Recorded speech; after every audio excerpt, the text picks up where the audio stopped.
US President Joe Biden is on a 4-day visit to West Asia in a bid to further strengthen Washington ties in the region. Earlier today, leaders of the United States, Israel, India and the UAE held a virtual summit, a first for the newly formed bloc called I2U2. The maiden summit focused on joint projects for bolstering economic cooperation under the coalition's framework. The leaders talked about the conceptualization, vision and the key agenda of the grouping. A new kind of economic and regional cooperation that is group for the first time at a leaders level. यह सही मायने में strategic partners की meeting है। हम सभी अच्छे मित्र भी हैं और हम सभी के दृष्टिकोण में हमारे इंटरेस्ट में भी समानता है।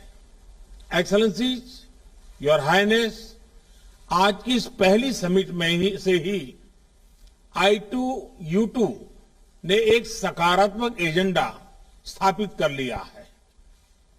हमने कई क्षेत्रों में जॉइंट प्रोजेक्ट्स की पहचान की है और उनमें आगे बढ़ने का रोडमैप भी बनाया है।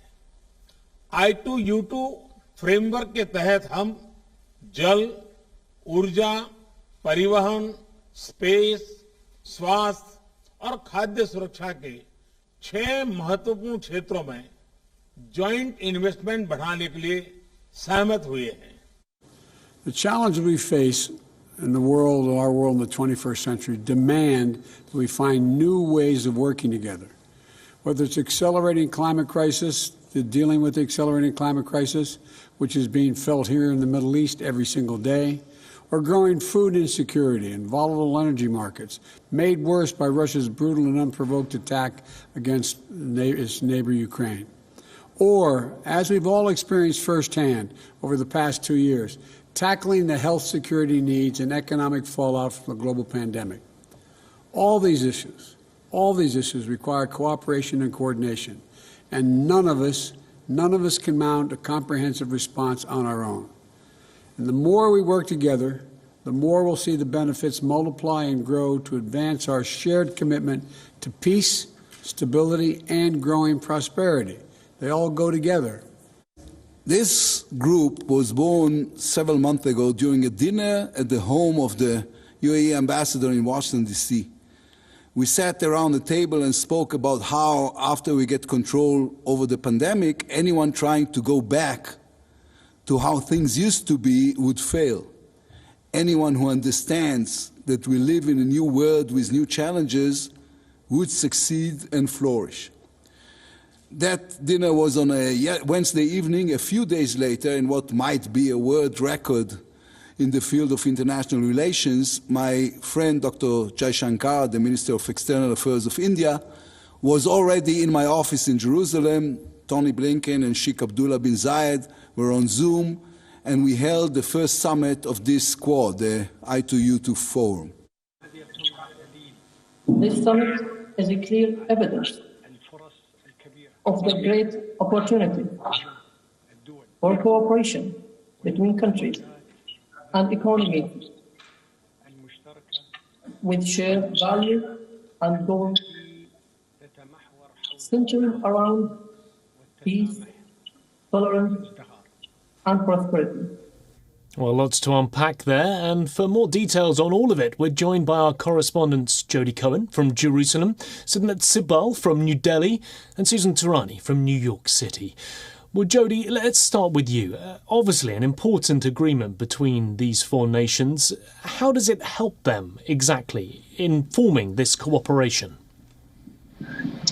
Well, I think right now this is an announcement of the direction of intent of where they intend to go. So we're hearing about investment in 6 areas of sustainable investment, things like water, energy, transport, space, health, and of course, food security. We've been hearing also practical announcements that are coming out of the meeting today, which is, of course, the first high-level meeting of the heads of state of this I2U2 summit. So we heard about a renewable energy project in India that they're going to be investing in using wind and solar energy. And we heard about $2 billion being invested into agricultural parks in India as well. We heard about the Quad affirming their support for the Abraham Accords, for the Negev Forum, and generally this regional cooperation that we're hearing more about.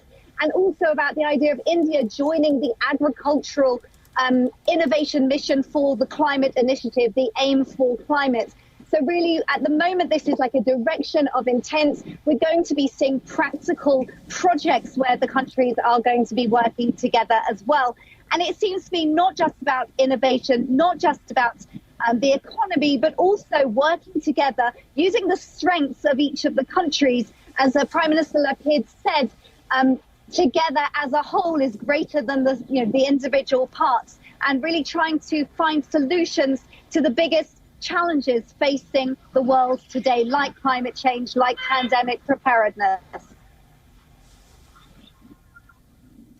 And Siddhan, how's this agreement being viewed from New Delhi?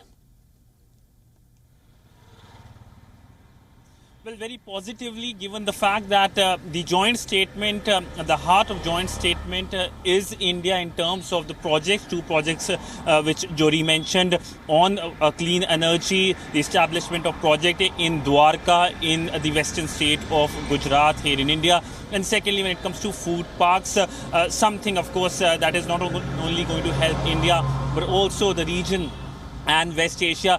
Remember, amidst the COVID crisis, India had provided food to UAE and has been seen as a partner in terms of food security for UAE, and it can be a partner for other countries in West Asia on food security.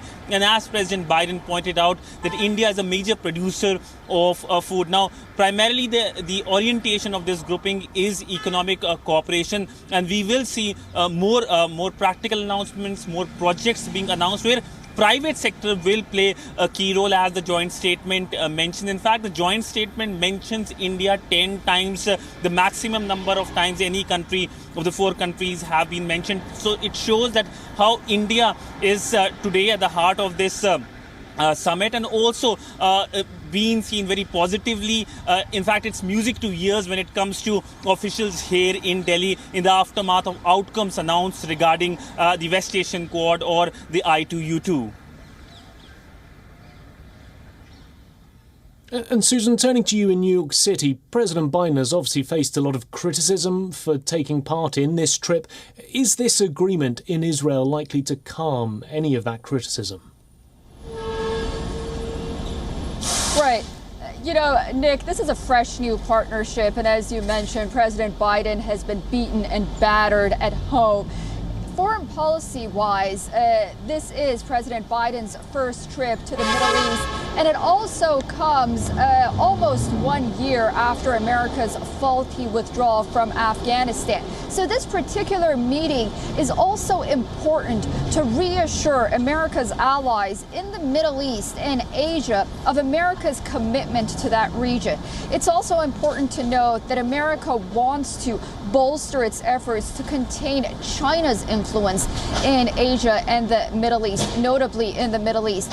And also the United States and the Biden administration hopes to possibly integrate two important strategic contexts, that being the Middle East and the Indo-Pacific. So it does hope to maybe bolster some sort of high-profile status by this meeting, but we'll have to see whether or not, it garners the support that it needs here back home. But it's definitely looking east for sure to solve many of its problems here domestically.